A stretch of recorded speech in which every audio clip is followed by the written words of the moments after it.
Suami. Saya sudah lelah membiayai hidup keluarga, juga biaya pendidikan anak, semua saya yang tanggung.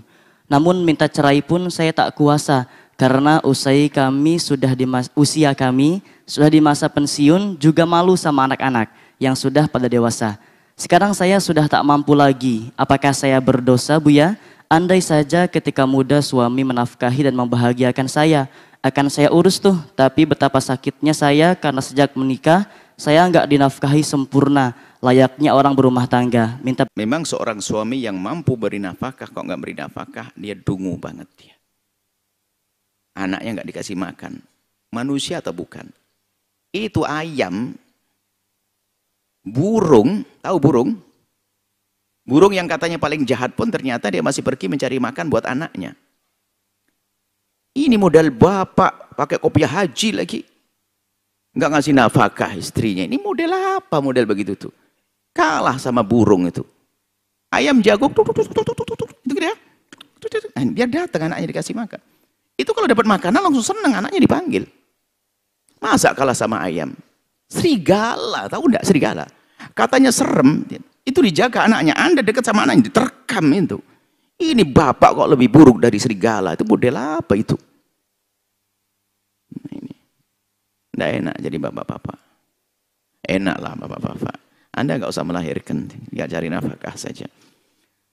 Nah tolonglah wahai suami, kecuali Anda memang tidak mampu. Model bangkrut dagang, bangkrut ini, bangkrut dan sebagainya. Nih, saya nasihati dulu para bapak-bapak. Nggak pantas, biarpun ibadah, ngaji dan sebagainya. Sebab ada yang ngadu kepada kami, seorang istri mengatakan, Buya suami saya soleh banget. Soleh banget, alhamdulillah. Iya Buya, soleh.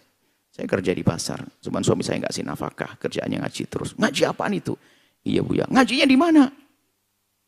Di Buya. Oh, kacau ini. Oh, orang ngaji sama Buya kok begitu nih nggak? Astaga, ngajinya di Buya. Biasanya dia shop depan, bukan ini loh, itu jangan-jangan. Boleh dia nggak sampai tak lihat siapa dia ini orangnya. Paling rajin ngaji dengan Buya, nggak mau ngasih nafkah, ongkang-ongkang, istrinya suruh ke pasar.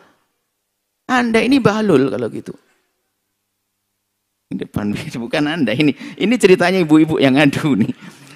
Nggak boleh begitu. Ngasih nafkah jihad itu dapat pahala besar. Jangan ongkang-ongkang. Kecuali di saat suami tidak mampu dan seterusnya, baru nanti istri punya peran. Nah, ini bagi suami. Suami harus begitu. Sisi lain istri yang bertanya, Anda berpikiran cerdas loh ya. Subhanallah.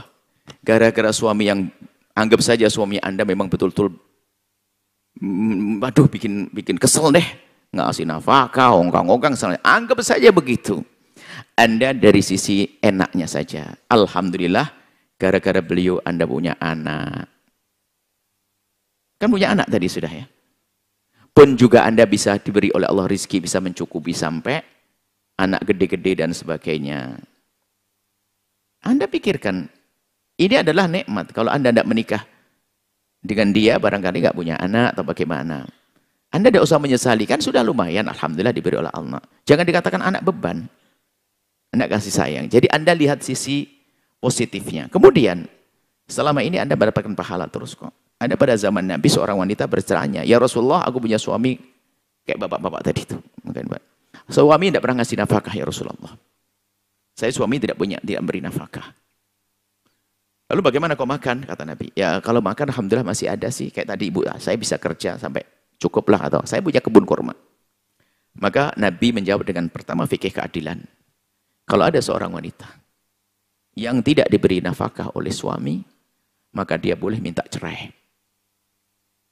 Ingat, jika ada seorang istri tidak diberi nafkah oleh suami, maka dia boleh minta cerai dan tidak dosa minta cerai. Maka wanita bebel langsung kelihatan suaminya. Nanti pulang aku minta cerai. Itu pasti bebel.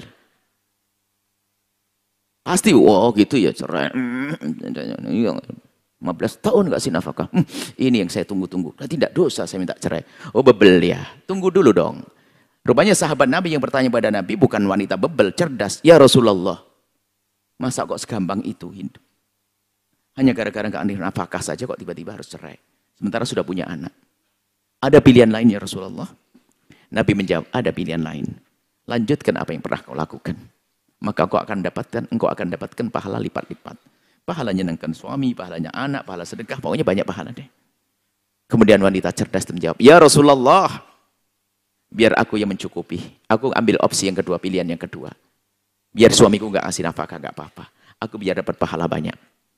Nah, kalau ibu dengar cerita ini sebenarnya bersyukur. Dari mulai anaknya kecil, yang biaya ibu dapat pahala untuk suami pahala.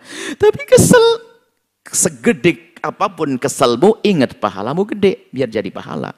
Terus giliran tua, saya ngerawat. Saya balik bu, apakah ibu pengen sakit-sakitan lalu dirawat suami?